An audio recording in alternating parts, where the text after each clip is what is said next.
Assalamualaikum warahmatullahi wabarakatuh. Jumpa lagi dengan saya Tama dalam Ada Apa Gerangan 2. Bagaimana kabar kalian? Semoga selalu diberikan kesehatan dan juga rezeki yang cukup. Jumpa lagi di Ada Apa Gerangan 2. Tentunya di sini saya akan membacakan khusus cerita-cerita mistis bersambung.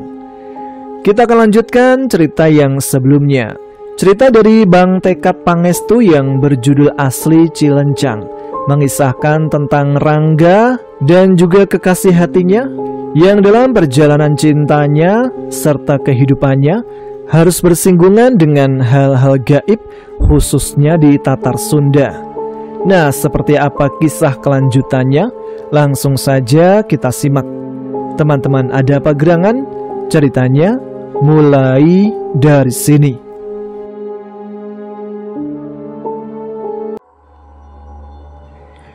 Keadaan Abah Asnaji yang terjatuh dan mengerang menahan sakit begitu memilukan. Suara lirih dari mulutnya yang terdengar seperti doa-doa yang terputus di tengah rasa perih yang tak tertahankan membuat suasana semakin berat. Silvi, Bagas, dan Bulan terlarut dalam duka yang mendalam, hanya mampu menyaksikan dengan hati yang remuk. Di belakang Badrapati, makhluk-makhluk astral mulai bergemuruh, mengeluarkan suara riuh rendah yang membuat suasana semakin mencekam. Mereka tampak begitu menikmati pemandangan Abah Asnaji yang kesakitan. Mata mereka yang tanpa ekspresi menyala dipenuhi dengan kegembiraan aneh. Mereka adalah sosok-sosok yang tak mengenal belas kasihan, makhluk-makhluk yang hidup dari kejahatan dan kegelapan. Di antara gemuruh itu, sosok Rati Wilaca tersenyum sinis. Rasa puas yang luar biasa terpancar dari wajahnya. Ia menikmati setiap detik penderitaan Abah Asnaji. Merasa puas bahwa kelicikannya berhasil menjerat Silvi memasuki alam parewangan. Dengan jebakan halusnya, kini Abah Asnaji harus menanggung akibatnya. Rasa sakit yang begitu nyata.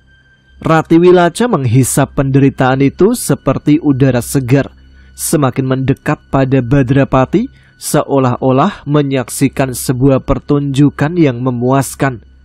Namun, sesuatu mulai berubah dalam diri Silvi. Pandangannya tertuju pada Rati Wilaca, dan rasa marah yang tak tertahankan mulai memenuhi dadanya. Rati Wilaca, sosok yang telah memperdayanya dan membuat Abah harus menanggung akibat ini. Kemarahan yang menggelegak itu terasa terlalu besar untuk ditampung. Tubuh Silvi mulai bergetar, dan tanpa disadari, dari dalam dirinya muncul getaran energi yang semakin lama semakin kuat. Tanpa peringatan, energi itu meledak dari tubuh Silvi, mengguncang alam perewangan dengan kekuatan yang dahsyat. Makhluk-makhluk astral di sekitar Badrapati terkejut. Mereka menghentikan sorakan mereka, berubah menjadi ketakutan saat merasakan getaran yang mengguncang bumi di bawah mereka. Mata mereka melebar, melihat Silvi yang dikelilingi oleh aura energi yang tidak mereka duga. Sumber kekuatan ini tidak berasal dari makhluk biasa. Energi yang muncul dari dalam tubuh Silvi semakin membesar dan arahnya jelas menuju Rati Wilaca. Sosok astral itu yang sebelumnya tampak tenang dan penuh kelicikan, kini tampak panik. Tubuhnya bergetar, merasakan rasa ngeri yang perlahan merayapi seluruh tubuhnya. Dia tahu persis apa yang akan terjadi jika energi itu menghantamnya. Energi ini bukan sembarang energi. Itu cukup kuat untuk menghancurkan dirinya, meluluh lantakkan setiap lapisan eksistensi gaibnya. Rati Wilaca mundur. Wajahnya yang tadi penuh dengan kesombongan kini berubah ketakutan. Namun, sebelum energi itu meledak keluar sepenuhnya dari tubuh Silvi, sesuatu yang luar biasa cepat terjadi. Badrapati dengan kecepatan yang tak bisa diikuti oleh mata biasa bergerak laksana kilatan petir. Dalam sekejap mata, Ia sudah berdiri di belakang Sylvie, mencengkram tengkuknya dengan tangan yang dingin dan kuat. "Aku tidak akan membiarkan ini terjadi," ujar Badrapati dengan suara yang datar, namun memancarkan otoritas yang tak terbantahkan. Dengan satu gerakan cepat, Badrapati mengalirkan energi gelap yang kuat ke dalam tubuh Sylvie. Tubuh Sylvie tersentak, matanya melebar sejenak sebelum seluruh tubuhnya tiba-tiba lunglai. Energi yang mengancam untuk menghancurkan Ratiwilaca perlahan mulai melemah, seperti nyala api yang kehabisan bahan bakar. Getaran dahsyat yang sebelumnya mengguncang seluruh alam Prewangan kini telah mereda, hingga akhirnya hilang tanpa bekas. Tubuh Sylvie jatuh pingsan ke tanah, tak mampu menahan dampak dari intervensi Badrapati. Kekuatan besar yang baru saja muncul dalam dirinya telah lenyap, meninggalkan dirinya dalam keadaan tak berdaya. Ratiwilaca membisu. Ketakutan yang masih melingkupi dirinya mulai surut. Makhluk-makhluk astral di belakang Badrapati yang sebelumnya menikmati pemandangan penderitaan Abah Asnaji kini kembali bergemuruh, kali ini dengan lebih hati-hati. Mereka tahu kekuatan Sylvie bukan sesuatu yang bisa diremehkan. Namun Badrapati telah mengambil kendali kembali. Tidak ada yang bisa melawan kehendaknya di alam tersebut. Badrapati menatap Abah Asnaji dengan pandangan yang penuh makna. Auranya tetap memancarkan kekuasaan yang tak terbantahkan. "Kau lihat Asnaji? Inilah yang aku khawatirkan akan terjadi. Di dalam tubuh manusia tersimpan potensi energi yang bisa menghancurkan alam Prewangan. Bukan tanpa alasan, Sang Pencipta menisbatkan derajat tinggi pemimpin di muka bumi kepada manusia, jika mereka tidak dibekali potensi untuk menaklukkan segala alam." Badrapati melangkah pelan ke arah Abah Asnaji. Suaranya mengalun di udara yang terasa semakin berat. "Kekuatan yang ada di dalam diri anak ini lebih tinggi dari manusia kebanyakan." Di tengah kebingungannya, Badrapati menyadari apa yang terjadi di benak Abah Asnaji. Dengan tenang, ia mengirimkan pesan telepati langsung ke dalam pikiran Abah Asnaji. Sebuah komunikasi sunyi yang hanya bisa didengar oleh batin sang juru kunci. "Tenangkan dirimu Asnaji."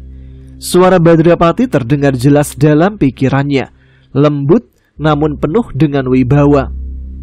"Aku melakukan semua ini bukan tanpa alasan. Keseimbangan alam harus tetap terjaga, namun hukum harus tetap tegak berdiri.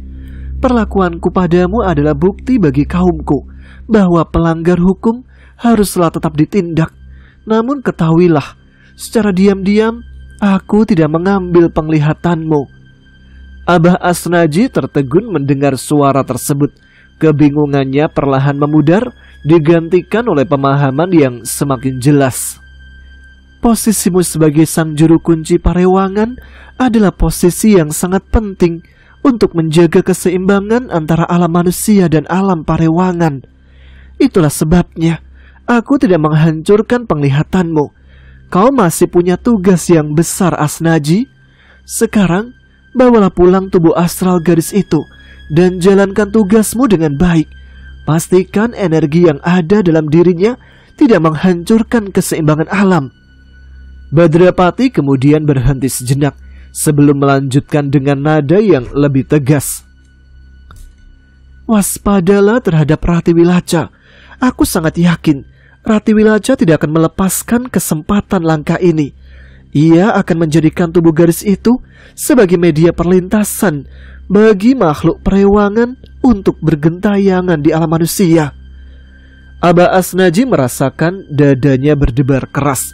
Tabiat jahat Ratiwilaca bukanlah rahasia bagi dirinya. Abah sangat paham betapa culasnya Ratiwilaca dan kaumnya. Badrapati melanjutkan, "Kau tentu sudah sangat memahami bahwa aku sebagai pemimpin alam Parewangan tidak memiliki kuasa di dunia manusia. Aku tak bisa menghukum mereka jika mereka berhasil menembus dunia manusia. Kuasaku hanya sebatas di alamku. Jadi waspadalah." Setelah mengucapkan kalimat itu, Badrapati mengalihkan perhatiannya pada Sylvie yang masih tergeletak pingsan beberapa meter di sampingnya. Dengan satu gerakan lembut, Badrapati mengulurkan tangannya ke arah tubuh Sylvie. Energi tak kasat mata terpancar dari tangannya, dan seketika itu juga tubuh Sylvie mulai terangkat perlahan dari tanah. Badrapati dengan kontrol yang sempurna mengantarkan tubuh astral Sylvie tepat di hadapan Abah Asnaji. Abah lekas merangkul tubuh Sylvie dengan lembut. Badrapati menatap mereka untuk terakhir kalinya. Kemudian dengan gerakan halus, ia memancarkan energi lain dari tubuhnya. Energi gaib yang kuat, yang perlahan-lahan menutup dimensi Parewangan. Aura yang terpancar dari tubuhnya menyelimuti Abah Asnaji dan Sylvie, membawa tubuh astral mereka kembali ke dunia fisik. Setelah tubuh astral Abah Asnaji dan Sylvie kembali ke dunia manusia, keduanya terbangun perlahan dengan tubuh yang terasa sangat lelah. Abah Asnaji berusaha duduk, tetapi rasa sakit yang menjalar ke seluruh tubuhnya membuatnya sulit bergerak. Pengalaman di alam Parewangan telah menguras energinya. Ia menghela nafas panjang, berusaha meredakan rasa nyeri yang masih membekas. Di sebelahnya, Sylvie juga mulai tersadar, namun tubuhnya terasa lemah dan pegal, seakan semua otot di dalam dirinya menolak untuk bergerak. "Abah," Sylvie berbisik lemah, mencoba untuk menatap wajah Abah. Namun begitu pandangannya fokus pada Abah, air mata mulai mengalir di pipinya. "Abah, penglihatan Abah." Abah tersenyum lembut, meskipun ia masih merasakan sisa-sisa kelelahan. "Aku masih bisa melihat. Kau lihat, aku baik-baik saja." Sylvie tersenyum. Air matanya semakin deras. Tangisnya bukan karena kesedihan, melainkan rasa syukur dan bahagia yang begitu mendalam. Ia telah menyaksikan sendiri bagaimana Badrapati menghancurkan penglihatan Abah di alam Parewangan. Namun kenyataannya berbeda. Abah Asnaji tidak kehilangan penglihatannya. Genyas yang masih menjadikan pangkuannya sebagai sandaran kepala Sylvie merasa bingung dengan apa yang Sylvie maksudkan. "Apa maksudnya, Kak?" tanyanya. Suaranya dipenuhi kebingungan. "Apa yang terjadi di sana?" Namun sebelum Abah Asnaji sempat menjelaskan lebih lanjut, wajahnya tiba-tiba berubah. Ia merasakan sesuatu yang ganjil, sesuatu yang tidak seharusnya ada di dunia manusia. Aura Parewangan yang samar-samar merayap di sekelilingnya. Mata Abah menyipit, seolah-olah berusaha menangkap sesuatu yang tak terlihat. "Ada yang mengikuti kita," gumam Abah. Suaranya dipenuhi kewaspadaan. "Meskipun kita telah kembali, sesuatu dari alam Parewangan telah terbawa ke sini." Genyas yang diwarisi kemampuan mistik Sunda oleh ayahnya segera merasakan hal yang sama. "Abah, apakah kita masih berada di bawah pengaruh Parewangan?" Abah menggeleng pelan, kemudian mulai mengamati sekeliling dengan intensitas yang tinggi. Ia memejamkan mata sejenak, memfokuskan diri pada pengamatan spiritual yang diwarisinya sebagai juru kunci Parewangan. Saat ia membuka mata lagi, pandangannya tertuju pada dua sosok kecil yang kini berdiri di sudut ruangan. "Bagas, Bulan." Genyas juga bisa melihat mereka dengan jelas. Kedua anak itu berdiri di sana, melayang dengan tubuh astral mereka, terlihat sama seperti di alam Parewangan. Sementara itu, Sylvie yang merasakan peningkatan dalam kepekaannya sejak kembali dari alam gaib bisa merasakan kehadiran mereka. Meskipun belum bisa menangkap detail fisik mereka dengan sempurna, ia hanya mengandalkan ingatannya dari pertemuan di alam Parewangan. Bagas dengan rambutnya yang setengah menutupi dahi dan Bulan dengan rambut panjang tergerai di punggungnya. Bagas dan Bulan mendekati Abah Asnaji. Wajah mereka penuh kegembiraan yang murni. "Abah," panggil Bagas dengan suara riang. "Kami senang Abah tidak disakiti oleh nenek. Benar, tambah Bulan sambil tersenyum. Kami takut nenek akan menyakiti Abah, tapi ternyata nenek sangat baik. Nenek? Tanya Genyas bingung melihat Abah untuk meminta penjelasan. Bagas dan Bulan mengangguk serempak. Nenek Badrapati, jawab mereka hampir bersamaan. Tapi nenek memberikan wasiat pada kami agar kami tidak memberitahu siapapun tentang pertolongannya pada Abah. Abah mengangguk perlahan, memahami bahwa Badrapati telah melakukan hal yang lebih dalam daripada yang ia duga. Namun sebelum Bagas dan Bulan pergi, mereka kembali berbicara. Tapi Abah, kata Bagas dengan suara yang sedikit lebih serius, kalian harus waspada dengan Kak Rati Wilaca. Dia merencanakan sesuatu yang jahat terhadap Kak Silvi. Kami dengar dia sedang menyiapkan rencana untuk menjebak Kak Silvi lagi. Bulan menambahkan, Kak Silvi harus selalu berhati-hati. Kak Rati Wilaca sangat licik dan jahat. Jangan sampai terjerat tipuannya.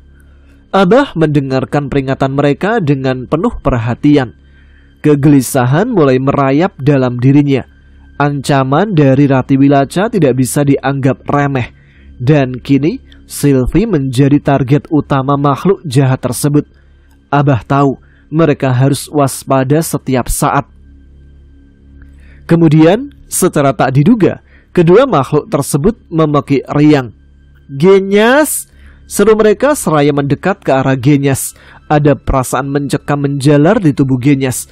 Namun semakin lama perasaan tersebut semakin sirna, karena aura yang dipancarkan dari kedua makhluk tersebut bukanlah sesuatu yang negatif. Adik kecilku berubah jadi gadis yang cantik rupanya, seru Bulan. Tubuh astralnya terlihat memeluk Genyas, dan Bagas tangan astralnya terlihat mengusap kepala Genyas. Sungguh perbedaan waktu di dua dimensi berbeda sangatlah menakjubkan. Baru beberapa bulan berselang di dunia kami, adik kecil kami telah menjelma menjadi seorang gadis yang cantik, ujarnya. Genyas hanya mampu tersenyum mensikapi keadaan tersebut. Dirinya diliputi kebingungan besar dengan peristiwa yang belum seutuhnya ia fahami. Bagas dan Bulan kemudian melayang sedikit mundur, bersiap untuk pergi. Sayang sekali, kekuatan kami masih belum mampu untuk berada di dimensi manusia dengan lama. Kami harus kembali ke Perewangan, kata Bagas dengan lembut. Tapi sebelum kami pergi, kami ingin menitipkan salam kepada Kak Rangga.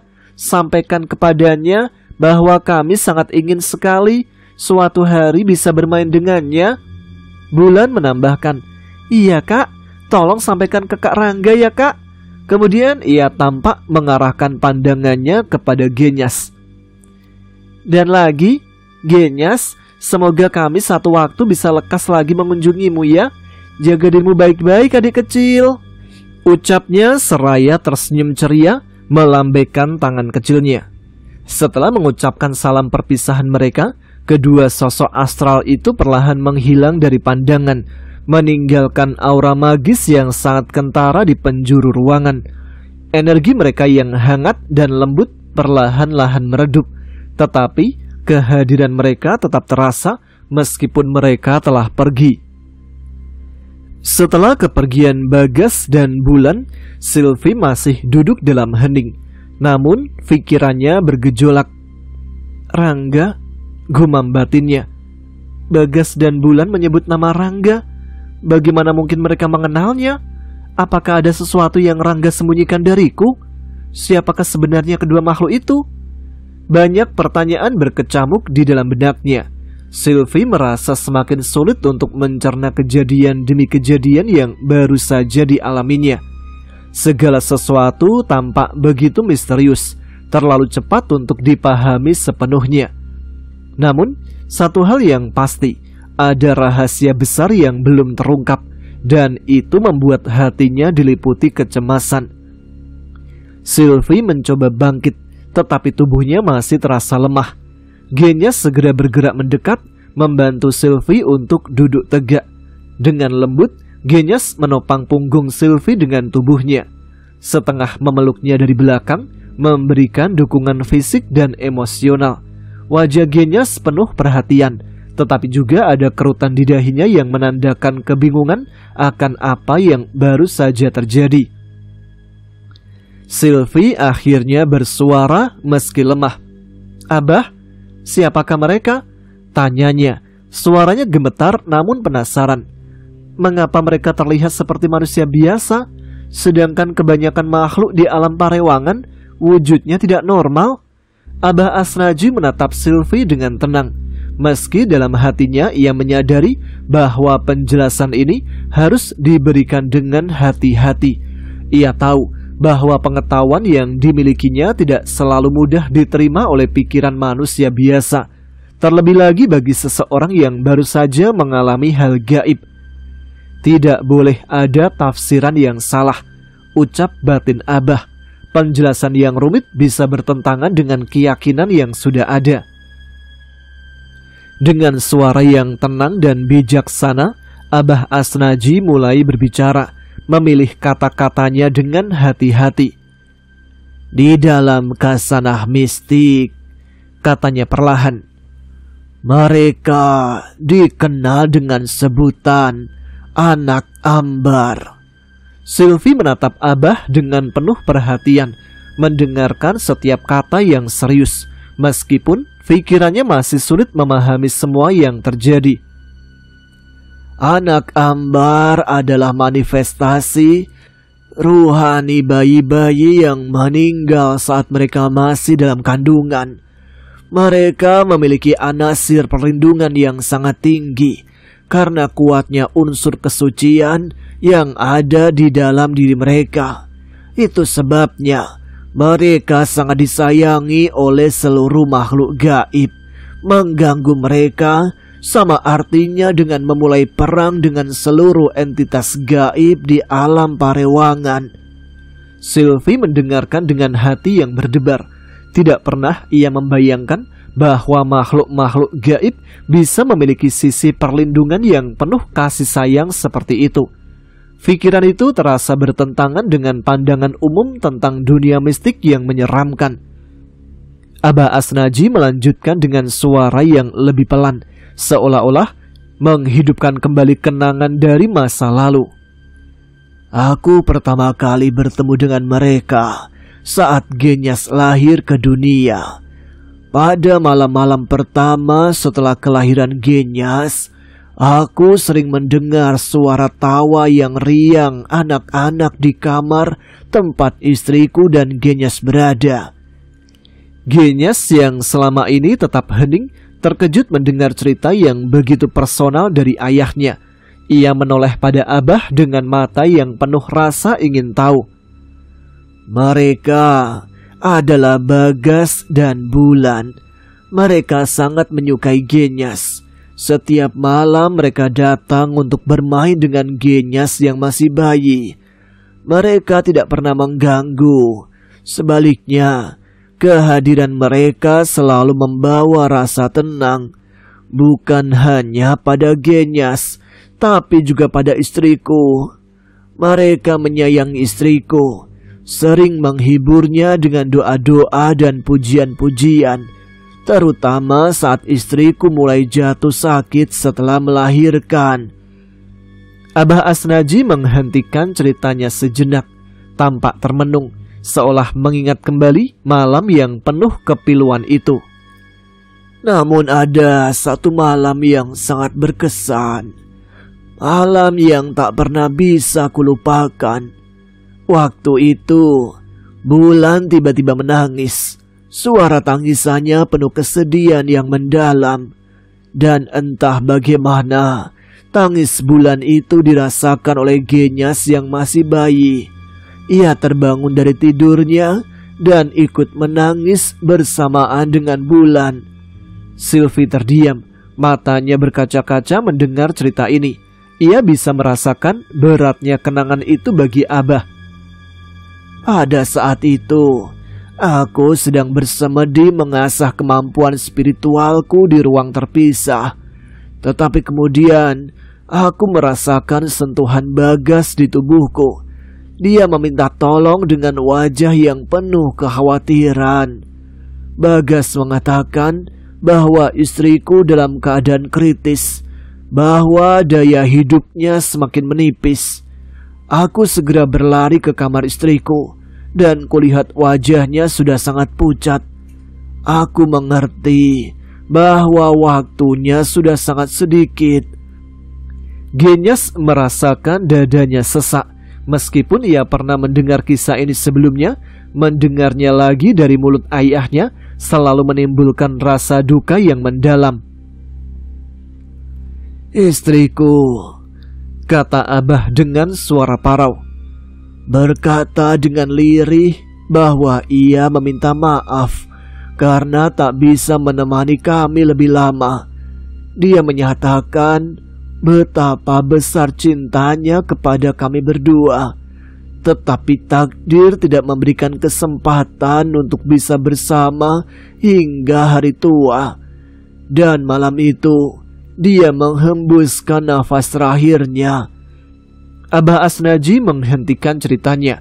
Suaranya perlahan menghilang bersama udara dingin yang melintas di ruangan. Genyas menunduk, terdiam dalam duka. Begitu pula dengan Sylvie, tak mampu berbuat apa-apa. Abah Asnaji termenung, dilanda kepedihan yang dulu pernah menghancurkan hatinya.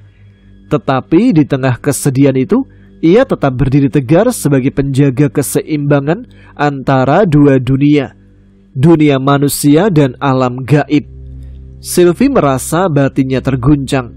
Tak disangka pertanyaannya yang sederhana tadi justru membuka luka lama yang begitu dalam bagi Abah Asnaji dan Genyas.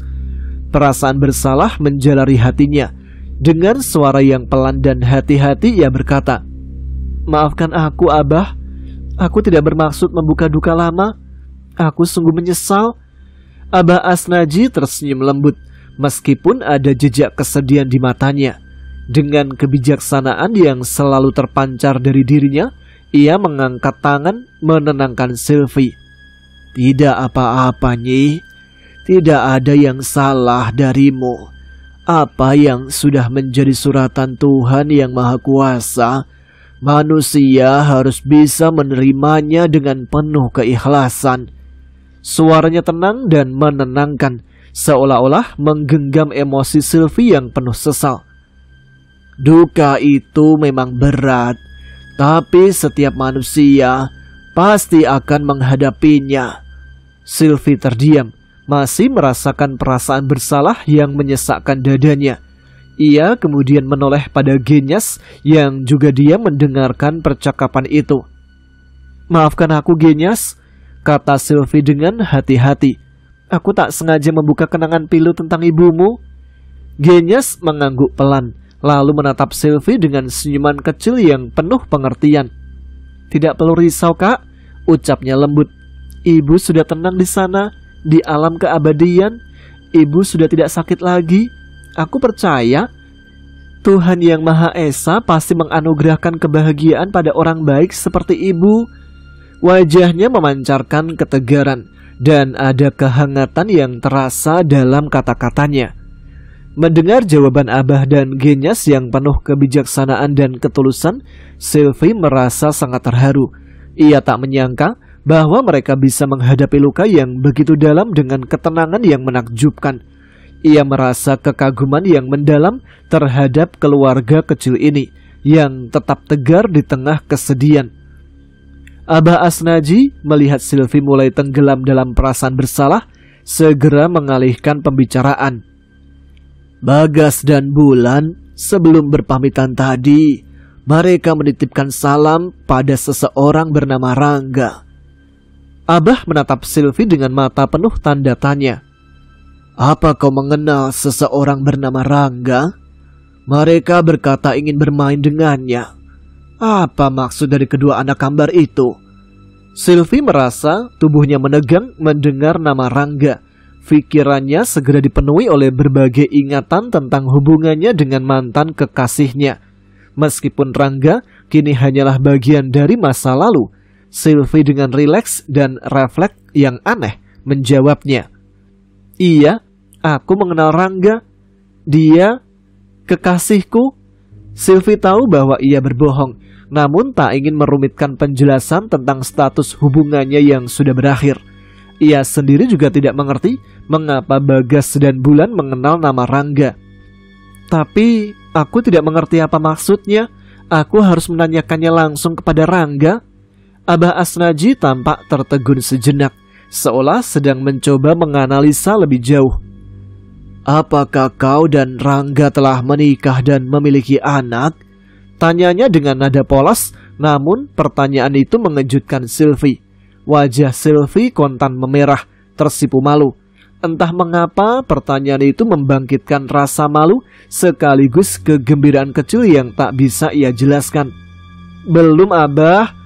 Kami belum menikah, jawabnya. Suaranya serak, seraya menunduk malu. Mengapa Abah bertanya seperti itu? Abah tersenyum samar. Aku hanya ingin memastikan sesuatu, jawabnya, lalu bertanya lagi. Apakah di tempat tinggal Rangga ada ayunan, kursi goyang, atau kuda-kudaan kayu? Sylvie terdiam, mencoba mengingat-ingat, namun ia menggelengkan kepala pelan. Tidak, Abah, setauku tidak ada. Abah mengangguk, masih dengan ekspresi berpikir yang dalam. Apakah Rangga pernah bercerita atau bermain di air tergenang saat rintik hujan, terutama di malam hari?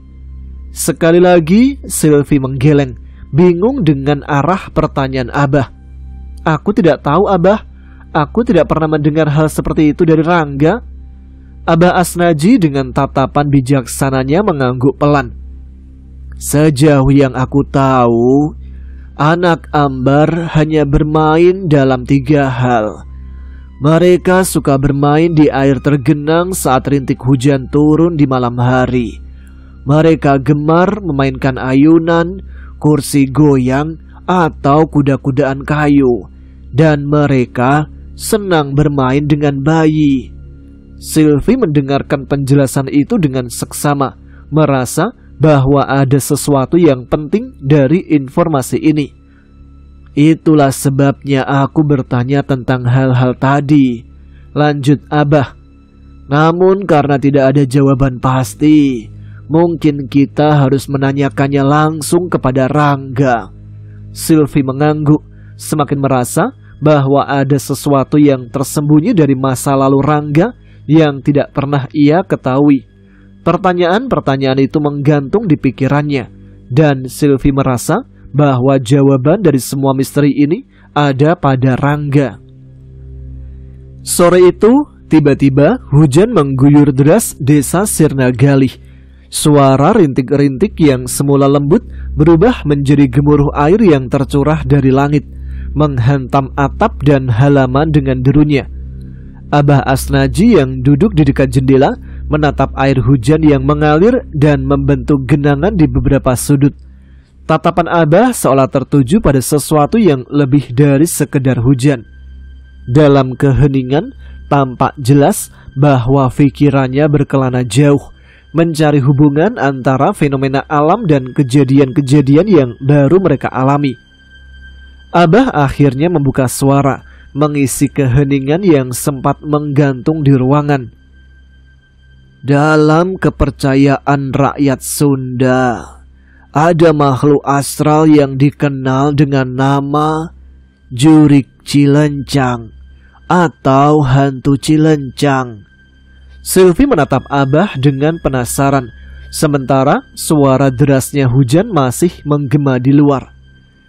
Cilencang memiliki arti air tergenang. Istilah hantu Cilencang ditujukan kepada sosok-sosok astral berwujud anak-anak yang gemar bermain di air tergenang saat hujan turun di malam hari. Abah berhenti sejenak melihat raut wajah Sylvie yang penuh rasa ingin tahu. Apa mungkin Nak Rangga pernah berinteraksi dengan para anak Ambar tersebut? Tanyanya lagi dengan suara yang penuh rasa penasaran. Aku akan mengajak Rangga ke sini, Abah, ucap Sylvie. Kita semua bisa menemukan jawaban yang lebih pasti jika Rangga ada di sini. Namun di luar dugaan Sylvie, Abah Asnaji menggeleng perlahan. Sayangnya, untuk beberapa waktu ke depan ini, kamu tidak bisa kesini dulu, Nyi. Sylvie memandang Abah dengan tatapan bingung. Apa maksud Abah? Tanyanya heran. Abah menghela nafas panjang sebelum menjawab. Setidaknya untuk 3 bulan ke depan, kamu tidak boleh datang ke wilayah Sirna Galih, apalagi ke sekitaran daerah Gunung Rahayu. Mungkin penjelasan Abah akan terdengar rumit, namun Abah akan berusaha menjelaskannya dengan cara yang bisa kamu fahami. Abah kemudian menatap Sylvie dengan pandangan penuh keseriusan. Di dalam tubuhmu tersimpan tanda dari Rati Wilaca. Sylvie merasakan jantungnya berdebar lebih cepat mendengar nama makhluk itu lagi. Tanda dari Rati Wilaca? Gumamnya, suaranya penuh kecemasan. Abah mengangguk. Pada saat Rati Wilaca menjebakmu untuk membuka dan memasuki gerbang gaib, di dalam tubuhmu, tepatnya di bagian batang otak, ada sistem tertentu yang secara alami aktif untuk beberapa waktu. Bagian itu bertanggung jawab atas kesadaran dan ketidaksadaranmu melalui perubahan frekuensi gelombang otak. Secara ilmiah, Nak Sylvie bisa mencari tahu sendiri apa istilah bagian itu. Namun dalam pandangan kami orang Sunda, kami menyebutnya dengan istilah sederhana, lelembutan. Sylvie menatap Abah dengan bingung, mencoba mencerna penjelasan yang terdengar kompleks. Lelembutan bukan hanya tentang fungsi kesadaran dan ketidaksadaran, lanjut Abah. Lelembutan merujuk pada sesuatu yang wujudnya kecil, namun memiliki peran yang sangat besar. Dalam pengetahuan kami, lelembutan bisa memiliki fungsi sebagai media masuknya para lelembut atau makhluk astral ke dalam tubuh manusia. Atau sebaliknya, lelembutan bisa menjadi jembatan untuk membuka akses ke dimensi para lelembut. Abah sengaja berhenti sejenak, memberikan Sylvie waktu untuk mencerna penjelasannya yang mungkin terlalu rumit untuk dipahami. Kalian juga. Suara derasnya hujan di luar semakin mempertegas keheningan di ruang itu. Sylvie termenung. Pikirannya sibuk mencoba memahami konsep yang baru saja diutarakan oleh Abah. Jadi, bagian dalam diriku yang ditandai oleh Rati Wilaca itu bisa dia gunakan sebagai jalan untuk merasuki dan menguasai tubuhku? Abah mengangguk perlahan, dan ada kekhawatiran yang terlihat di raut wajahnya. Benar, Nyi. Tanda itu bisa membuat Rati Wilaca lebih mudah menemukanmu dan mempengaruhimu. Abah bisa saja mensegel tanda itu, tapi selama kamu berada di daerah yang merupakan wilayahnya, kamu akan tetap terdeteksi olehnya. Sylvie menatap Abah dengan cemas. Apa yang akan terjadi bila Rati Wilaca berhasil merasuki tubuhku? Rasa ngeri terasa kuat menjalar di tubuh Sylvie. Abah menghela nafas. Bisa dipastikan banyak hal buruk akan menimpa tubuhmu, baik secara fisik maupun mental. Abah Asnaji menyadari bahwa ucapannya bisa membuat Sylvie merasa terpuruk.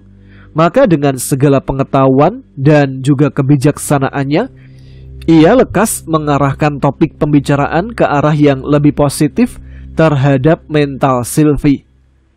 Namun senantiasa ingat hal ini, anakku. Tubuh manusia tidaklah semudah itu bisa dirasuki dan dikendalikan oleh makhluk gaib. Mental ataupun iman yang kuat merupakan benteng yang sangat kokoh yang akan melindungi kita dari pengaruh-pengaruh buruk mereka. Semakin alam bawah sadarmu percaya bahwa dirimu mudah dipengaruhi oleh mereka, maka akan semakin kuat pula kekuatan mereka terhadapmu. Di alam manusia, kekuatan terbesar yang mereka miliki hanyalah dua hal: kekuatan wujud yang menyeramkan dan kekuatan tipu daya. Kekuatan wujud yang menyeramkan dan kekuatan tipu daya? Tanya Sylvie. Benar, kekuatan mereka di dunia kita hanya dua hal itu. Kekuatan wujud yang menyeramkan merupakan kekuatan utama teror mereka dalam menakut-nakuti manusia, sehingga manusia merasa takut, lemah, takluk, dan merasa tak sanggup berhadapan dengan mereka. Padahal sejatinya kekuatan mereka sangat lemah atau sangat jauh berkurang saat berada di dunia manusia. Mereka hanya memiliki kekuatan yang kecil atau amat lemah untuk bisa mencelakakan manusia secara fisik.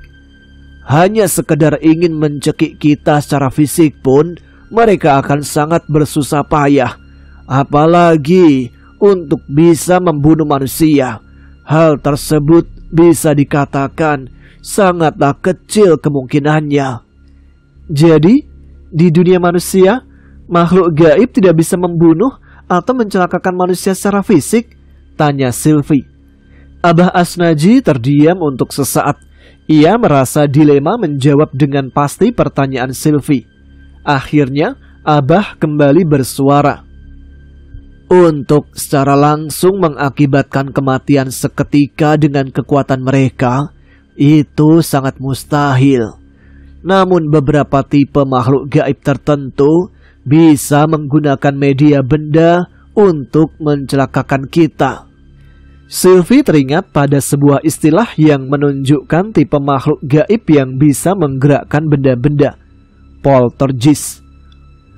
Umumnya yang membuat manusia celaka saat berhadapan dengan mereka adalah respon manusianya itu sendiri saat melihat wujud yang menyeramkan.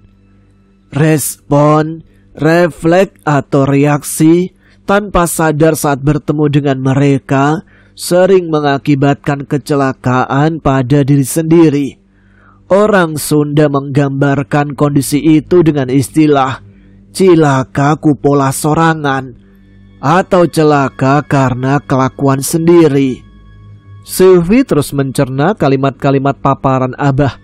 Ia sedikit demi sedikit bisa memahami apa yang Abah maksud. Hiu sangatlah ganas di perairan dan harimau sangatlah buas di daratan. Namun saat masing-masing dari mereka ditempatkan di bukan alamnya, kekuatan mereka akan sangat drastis berkurang. Selalu ingat baik-baik hal ini. Jadi, Abah, mereka bukan hanya kehilangan kekuatan mereka secara signifikan, namun juga hanya sekedar untuk bisa bertahan lama berada di tempat yang bukan alamnya itu pun akan lebih menguras kekuatan mereka. Begitu, Bah? Iya, Nyi. Bahkan bila terus memaksakan lebih lama di tempat yang bukan alamnya, bukan hanya akan memberi keburukan pada diri mereka saja, namun bisa menghadirkan kehancuran juga bagi tubuh mereka. Itulah sebabnya mereka membutuhkan sebuah media yang bisa membuat mereka berada di dunia manusia lebih lama, dan media tersebut adalah tubuh manusia. Abah Asnaji terdiam sejenak. Kemudian ia mewasiatkan sebuah pengetahuan penting pada Sylvie. Jadi senantiasa ingat hal ini. Sekalipun pelaksanaannya tidaklah semudah yang didengar, namun kamu harus memiliki tekad kuat untuk selalu bisa melaksanakannya. Kamu harus selalu tenang dan kuat menghadapi teror wujud yang menyeramkan dari mereka. Semakin lama kau mampu bertahan dengan mereka, maka akan semakin besar pula mereka merasakan alam manusia memberi efek buruk pada tubuh mereka, hingga akhirnya mereka terpaksa berpindah kembali ke alam mereka. Maka dari itu, orang-orang tidak akan pernah bisa melihat perwujudan atau penampakan sosok gaib dalam jangka waktu yang lama. Sylvie menatap Abah dengan cemas. Pikirannya masih dihantui kenyataan bahwa Rati Wilaca menandainya. Abah, berapa lama tanda dari Rati Wilaca itu akan ada di tubuhku? Tanda itu akan hilang dengan sendirinya, namun butuh waktu. Oleh karenanya, untuk beberapa bulan ke depan, Abah menyarankan kamu jangan berada di sekitar sini. Sylvie hening termenung. Pikirannya kalut dengan banyak hal yang berkecamuk dalam dirinya. Genyes yang sejak tadi mendengarkan percakapan dengan penuh perhatian merasakan kegelisahan Sylvie. Dengan penuh kepedulian, ia ikut menyambung percakapan untuk membantu meringankan beban pikiran Sylvie. Kak Sylvie tidak usah khawatir. Genyes akan menemani Abah untuk mengunjungi Kak Sylvie secara berkala. Selain untuk membantu keperluan tugas kuliah Kak Sylvie, kunjungan kami juga bermaksud agar Abah bisa memeriksa keadaan Kak Sylvie secara berkala sampai masalah dengan Rati Wilaca selesai. Sylvie termenung. Pikirannya terombang-ambing antara rasa syukur dan rasa tidak enak. Sungguh, sebenarnya aku tidak mau merepotkan Abah dan Genyes. Kehadiran aku di sini sudah sangat mengganggu waktu dan tenaga Abah serta Genyes. Kalau Abah dan Genyes harus repot-repot mengunjungi Sylvie malah akan semakin merasa tidak enak. Abah Asnaji tersenyum kecil. Tatapannya penuh kasih sayang dan pengertian. Tidak usah memiliki perasaan seperti itu, Nyi. Kami berdua tidak merasa direpotkan, jawab Abah dengan lembut. Namun Sylvie telah membuat keputusan lain. Dengan suara yang lebih tegas namun tetap sopan, ia berkata, begini saja, Abah dan Genyes, sepulang dari sini, besok Sylvie akan membeli telepon genggam untuk Abah dan Genyes. Sylvie juga akan meminta Rangga untuk mengantarkannya ke sini. Toh yang tidak boleh datang ke Sinar Galih hanya Sylvie kan? Sedangkan Rangga tidak memiliki masalah apapun dan ia bisa leluasa datang ke sini. Selain itu, Sylvie berharap dengan bertemunya Abah dan Rangga, kita bisa menemukan titik terang dan jalan keluar dari masalah yang kini sedang kita hadapi. Abah Asnaji mendengarkan dengan seksama. Ada senyum kecil yang muncul di wajahnya saat Sylvie mengusulkan ide tersebut. Nyi, telepon genggam itu tidak murah. Janganlah merepotkan dirimu sendiri dengan urusan seperti itu. Terlebih lagi, di daerah sini susah sinyal. Sylvie akan kesulitan bila hendak menghubungi kami. Biar saja kami yang mengunjungi Nak Sylvie. Tinggal beritahu hari apa yang sekiranya Nak Sylvie tidak sibuk. Maka di hari itu, secara berkala kami akan berkunjung. Sylvie menggeleng pelan. Abah, Genyes, Sylvie tidak ingin merepotkan Abah lebih jauh, katanya dengan nada penuh tekad.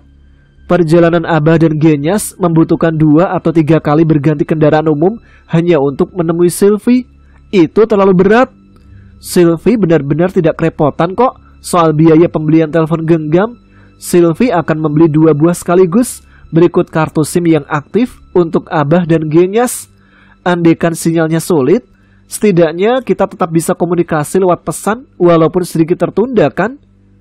Melihat kekukuhan Sylvie yang tidak bisa digoyahkan, Abah Asnaji akhirnya mengalah. Ada kehangatan di wajahnya saat ia menjawab. Baiklah Nyi, jika memang itu yang kamu inginkan, Abah bersedia menerima telepon genggam pemberianmu. Tapi hanya dengan satu syarat. Sylvie menatap Abah dengan penuh perhatian, menunggu syarat yang akan disebutkan. Satu saja Nyi, Abah hanya akan menerima 1 buah telepon genggam. Biarkan Genyes yang menggunakannya, agar semua bisa lebih mudah terlaksana. Sylvie tersenyum gembira. Akhirnya, Abah Asnaji bersedia menerima keputusannya. Ia merasakan kelegaan dalam hatinya. Karena dengan cara ini, Abah dan Genyes tak perlu terlalu direpotkan. Dan Rangga juga bisa berperan dalam menyelesaikan masalah yang mereka hadapi. Terima kasih Abah, terima kasih Genyes, ucap Sylvie dengan tulus. mereka lebih tenang dan yakin bahwa ini adalah keputusan untuk semua yang terbaik. Baiklah, sampai di sini dulu cerita yang berjudul Cilencang yang ditulis oleh Bang Tekad Pangestu. Banyak sekali informasi baru yang bisa saya dapatkan dari membaca cerita ini ya, termasuk tentang Hasanah Sunda kuno dan nanti akan lebih banyak lagi. Terima kasih tentunya untuk Bang Tekad Pangestu yang sudah menuliskan kisah bagus ini untuk bisa kita dengarkan bersama-sama. Terima kasih juga untuk teman-teman Adapa Gerangan pastinya yang sudah menyimak setiap episodenya. Tapi tentu saja jangan lupa tuliskan komen, tuliskan saran ataupun apapun itu, tunjukkan eksistensi kalian. Ya sudah, saya Tamas sekarang harus pamit. Jumpa lagi di episode selanjutnya. Tetap semangat, jaga kesehatan. Wassalamualaikum warahmatullahi wabarakatuh.